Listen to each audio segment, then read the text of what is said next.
Comedy Now! Uncensored, starring Dylan Reimer.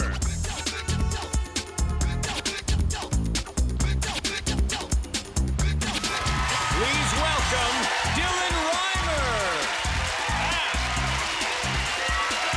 Oh, thank you. Thank you. Wow, this is a treat.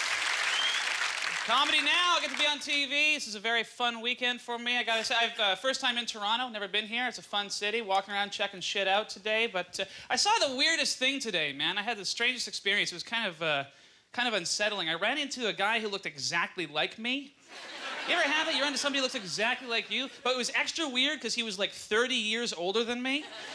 So it's like looking into the future, and it was real shitty. It was bad. Like, future me wasn't like Robert Redford stepping out of a Ferrari with like a trophy wife and a bag of blow and like a big happy smile on his face, you know, and like an Academy Award. No, it was like this homeless guy sitting on a piece of cardboard covered in his own urine, but he looked at like the same face but with more wrinkles, and I couldn't stop staring at him with this disgusted grimace on my face, just like, oh God, the future. Ugh. But then sometimes you'll see the opposite of that too. You'll see young you, which is somebody who looks exactly like you do, but like 15 years younger. And they're staring at you with that exact same disgusted grimace on their face. And then you remember that you're really high on mushrooms and you've been staring in the bathroom mirror for the past 45 minutes. Ah, we got some druggies in the audience, awesome. I'm no stranger to drugs, man. I'm from Vancouver. I live in East Vancouver. I live right on the edge of the worst neighborhood in North America, Vancouver's downtown east side, man. And it's just what you get used to when you live in a neighborhood like that. Like the other day, I got this heroin dealer come up to me, right? And then he got pissed off at me because I was not going to purchase his heroin. Is that even allowed, right? Like, he's all emaciated and underweight, like, I mean, as opposed to those, like, rosy-cheeked, robust heroin dealers that you're always seeing, the John Goodman look-alike heroin dealers, right? But he comes up, he's all, like, underweight and emaciated, like, heroin, skag, smack, heroin, I'm like, no, thanks, man, no. And he goes, oh, yeah? Well, then, screw you, man. And I'm like, is that the most effective way to manage a small business? Whatever happened to please and thank you, you know? Smile goes a long way. I might even tip. I tell you what, when I do buy heroin, I ain't buying it from that guy. And I'll tell my friends, stay away from Scab-Faced Magoo over there. He does not get the basic principles of customer service. Oh, man, I knew it was a bad neighborhood, too. The second I moved in, I went for a walk, and I noticed that there's no Starbucks coffee shop in my neighborhood. Yeah, if you live in a caffeine-addicted city like Vancouver and there isn't a Starbucks within pissing distance of your front window, you live in the shit end of town. I hate to tell you that, man. It's not because Starbucks is great or anything. It's just because there's, like, nowhere on the face of the earth that Starbucks will not set up a coffee shop, right? For real, they got a Starbucks in the Forbidden City in China. They got a Starbucks base camp Mount Everest. They even send Starbucks coffee to the U.S. soldiers fighting in Iraq. But they won't come to my neighborhood, right? Like, Baghdad is fine, but the East Van, are like, oh, forget this. You know, they just took one look around at their clipboards and said, lost cause, taxi, right? Made it back to Seattle in the same transfer. Did their big PowerPoint presentation to all the shareholders and just said, look, guys, coffee can't compete with crack. Seriously, I hate to break it to you, you know? I mean, unless we start serving crackachinos or something, I don't really like our chances. Quit a lot of drugs, man. I used to do a lot. I don't do them anymore. The only drug I miss, though, is LSD. Boy, now there's a drug. Oh, good, you heard that. I thought that was an oral hallucination or something. Acid was a fun drug, man. I really enjoyed it. People don't do drugs anymore. And I've also noticed that the point of drugs has seriously changed. Because when I was in high school, you would take drugs to expand your horizon and look within and stare into the face of God and, you know, serious introspective shit, right? And that's not around anymore. Now drugs are all about taking a handful of pills that let you listen to the same shitty song for 16 hours and think you like it, right? It's like, peanut butter, peanut butter, peanut butter, peanut butter, peanut butter. Ooh, I love the peanut butter song. Give me some more pills. Peanut butter, peanut butter, peanut butter. No, forget that. Those are idiot pills. Take mushrooms, take acid, go to the park. That's what we do. We go to the park at like 3 o'clock in the morning, right? And that's when and where you want to do LSD, right? Because there's no one around. Yeah, the park belongs to you. It's like being in Middle Earth or something. It's absolutely incredible.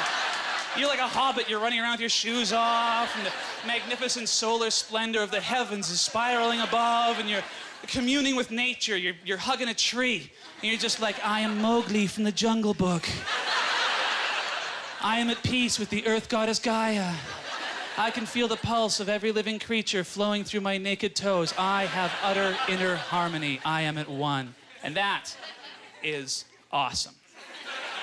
At 3 o'clock in the morning. You know when it's not awesome? 8 o'clock the same morning. When you're still fried from the night before and you can't drive and the sun comes up and all these weird families and normal people with picnic baskets and dogs and frisbees start showing up. Oh yeah, very quickly you go from being, I am a child of nature to, I am a dirty, degenerate drug addict hanging out in the park. Where are my goddamn shoes? I gotta get out of here, I hear the police. And you're stuck there. And then the next hilarious thing happens. All of a sudden, every jogger in the universe makes an appearance. Every health fanatic in the city suddenly comes out of the woodwork at 8 o'clock in the morning. 8 o'clock in the morning in any park in North America is where jogging fanatic meets drug addict. That's what you get, right? I'll paint you a picture. You're sitting on a stump, you know, you got twigs in your hair, your eyes are red, your teeth are green, you got 5 lit cigarettes because you keep forgetting you just lit one 30 seconds ago. And that is when Johnny Live Forever jogs on by. You're at your lowest possible ebb, right? You could not get any, you're Gollum in a ball cap. That's all you are, just still too fucked up to drive, precious. And then every 30 seconds, Richard Simmons comes on by, and it's hilarious. And they all say the same thing. When the joggers run by, they all say the exact same thing. You're sitting there, you're so fucked up.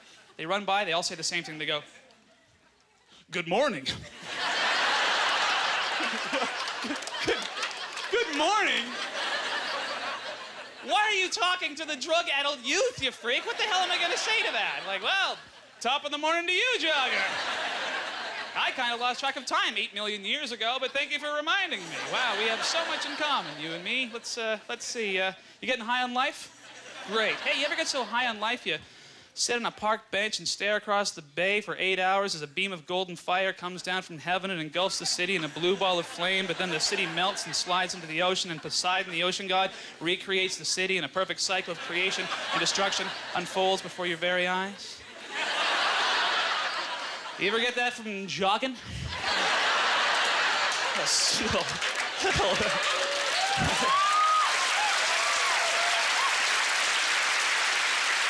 A little universal breakthrough on the Stairmaster? No? You just get sweaty and shit? Well, break on through, buddy. Break on through. By the way, there's a flaming chimpanzee with a skull face and demon wings chasing after you, so you might want to pick up the pace a little bit.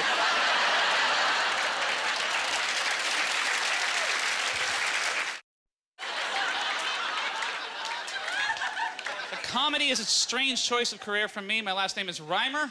Some of you may have guessed I was raised in a Mennonite family. Not a lot of Mennonite stand-up comics, really. It's a weird way to grow up, man, you know? I got my sex talk in Sunday school. Yeah, how weird is that? I got my sex talk from an 88-year-old Mennonite woman. Yeah, she's qualified, hey? 16 kids, no idea how it happened.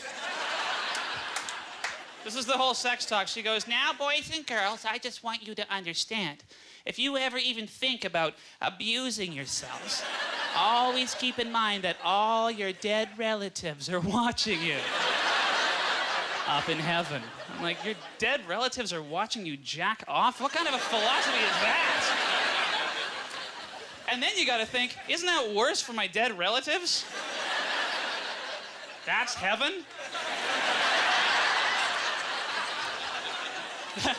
That's heaven. That's what you get after a lifetime of walking the one true path of Christ. Is for eternity, you're up there on a cloud and you're over here playing Parcheesi with Elvis and JFK. And then every 20 minutes or so, a bell rings and you gotta stop the game and go over here and gather around with a bunch of other dead relatives you've never met from the 17th century or something. And everyone forms a circle and you just part some clown. Watch your great-great-great-great-great-great-grandnephew ransack his dignity for another 4.5 minutes.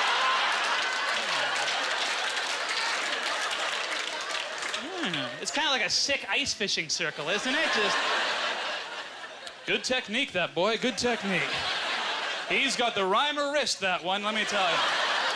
Reminds me of me at that age. Yeah, it reminds me of you at that age, too. What you were watching? Of course, it's heaven. What's hell? So I no longer believe in God. I'm an atheist, you know, and I say live and let live, whatever, believe what you believe. I do find it very strange, however, when religion works its way into the secular world, like you're in a place that's not a church, and someone's just like, here's some Jesus, right? Like, it's weird, isn't it? It's weird. The weirdest one was I was on a flight one time, and I am not a good flyer. Like, I kind of freak out a bit. I tend to panic on planes. And I look, and there's this brochure in the little pouch in front of the seat, and it says, "Afraid to fly?" I'm like, oh, yes, I am. So I'll read this brochure. And it's got a photo of, like, angel wings of light bursting through the dark storm clouds or something. And I open it up, and it says, "Don't be afraid to fly, because here we fly on wings of faith." Well, that's reassuring for the non-believer, isn't it? You're at 40,000 feet, wings of faith. Yeah, here I was hoping for something silly like wings of steel, maybe. Riveted to the fuselage of the aircraft, holding it aloft safely during transport, you know? Wings of irrefutable scientific fact, for a start. Bernoulli's principle of lift, not a bunch of Bible thumpers at the back of the plane holding hands, chanting, "Up, up, up, up! Up, up, up, up! Up, up, up, up and away!" This is your captain speaking. Can you pray a little faster? Because we're heading for a mountain.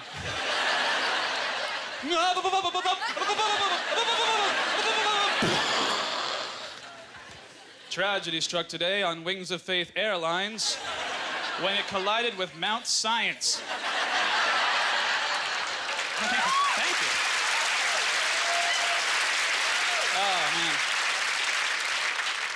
It's a weird one. People get all bent out of shape. I don't like it when religion gets involved with politics either. I think that's a very bad thing, you know? It's like the whole gay marriage debate. People get so bent out of shape about gay marriage, you know?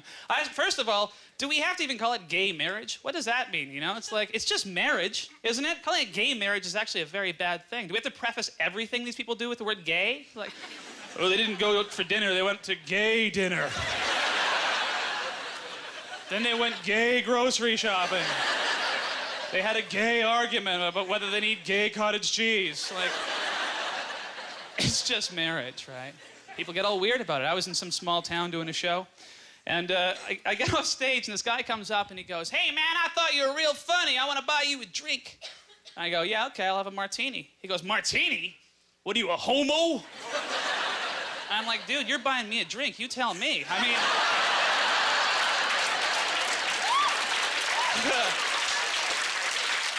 Who's the gayer one in this situation? I thought we were having a friendly drink, but, you know, one thing leads to another.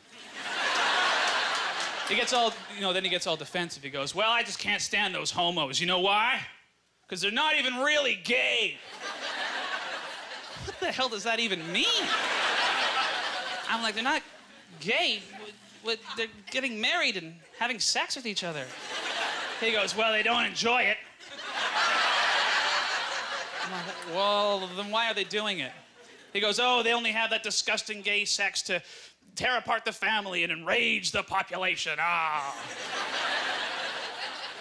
And I'm like, "Are you telling me that gay people only have sex with each other to piss people off?" He goes, "That's right." And I'm like, "Dude, I've been pretty pissed off at a lot of people in my day. But I can honestly tell you I've never been dick-sucking mad." Dick-sucking mad. That's way beyond rage, man. I've been rootin' tootin' mad and rip snortin' mad. I've never been fillet a male human being angry in my life. That's like Incredible Hulk shit, isn't it? Just, "Don't make me angry. You wouldn't like me when I'm angry." Get all rainbow-colored and huge. "Ah, Hulk must dance." Never been dick-sucking mad. My reasons for giving head are always strictly financial, I assure you. What are you gonna do?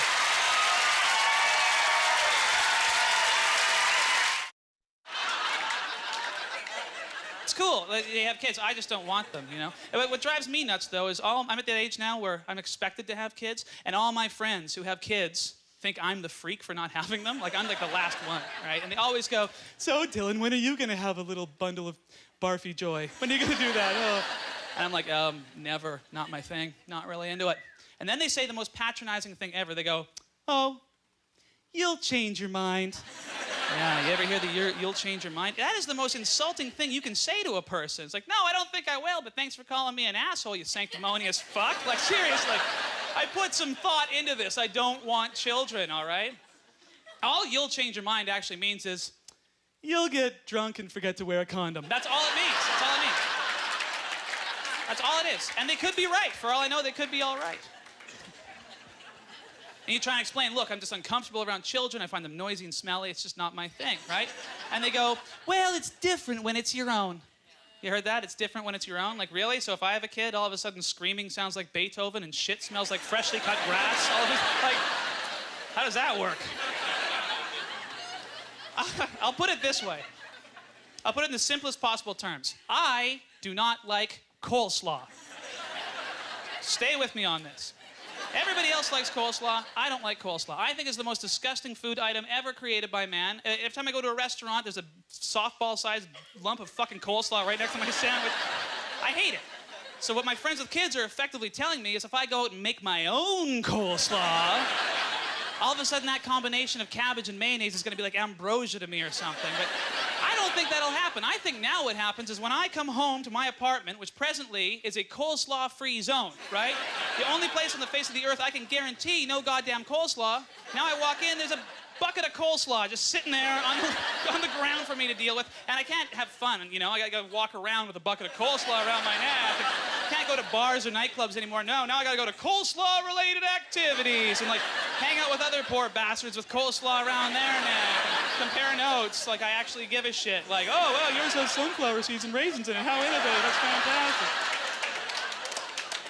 You'll never go to a good movie again. You'll never go to a good movie. After that, man, now you gotta go to coleslaw movies, right? Movies made for coleslaw, about coleslaw, starring coleslaw. Just a theater full of people with coleslaw on their laps watching a giant coleslaw up on the screen. That sounds like hell to me. That sounds like the worst thing ever. And then, after 18 years of this, I find out, not even my coleslaw. Yeah, that's not fair. Like, when I was at work, some son of a bitch broke into my kitchen and squirted mayonnaise on some cabbages, and I got stuck with coleslaw for 20 years. Ugh. I love the idea of someone tuning in at like 1 o'clock in the morning, like really stoned, and there's me just screaming about how much I hate coleslaw. Ugh, fuck coleslaw! I love my job. Now, I do feel old, man. I feel old because I actually said this the other day. I actually said the words, what the hell is with kids today? I actually said that. And it wasn't even ironic. I meant it. I seriously meant, what the hell is with kids today? I was reading an article about this phenomena of tongue splitting, right? They had to put a legal 18-year age cap on getting your tongue split in half because so many teenagers were doing it, right? And I'm just like, wow, that's tough. How do you top tongue splitting? You know, in terms of bodily mutilation, like, how do you can't. I imagine in like 30 years, kids are just gonna chop their dicks off and staple them to their foreheads.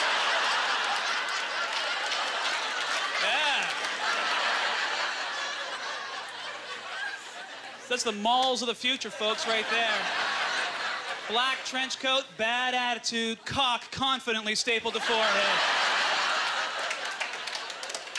They're giving you weird looks. If you give them weird looks, they say, what are you looking at, old man? Huh? Well, you never seen a guy with his penis stapled to his face before? No, of course not, man, because you live in a little white picket fence dream world. I'm not sure why it moves when I talk, by the way. I haven't figured this out. Or why I'm even still doing it. But this is my first TV special, and I get to pretend like I have a cock on my forehead. It's just too good a moment to let go of. I can't. It's too fucking awesome. I'm reading this article, tongue splitting, right? And then they have a little side paragraph, right? And it just says, it's like the top 5 potential side effects of getting your tongue split, right? Number 1 side effect of getting your tongue split, not surprisingly, irreversible speech impediment. Yeah, so you have to imagine it. All these hardcore, punk rock, angst-ridden teenagers are walking around talking like this. Destroy the establishment. Happiness is slavery. Society is a facade. I am a sneaky serpentine servant of Satan. Sure, kid, and she sells seashells by the seashore, so I wouldn't want to sell seashells by the seashore. Suburban seashell selling sellout.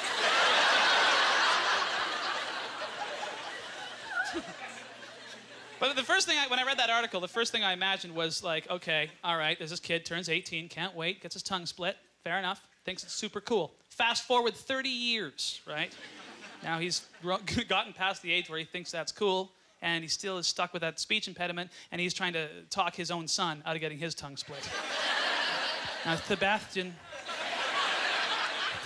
listen carefully. We have to have a serious discussion. When I was 17, I made some decisions I have long since lived to regret.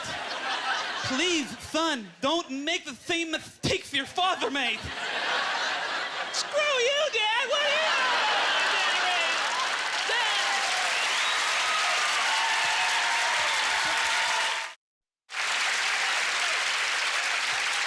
Thank you very much, everybody. Have a very good night.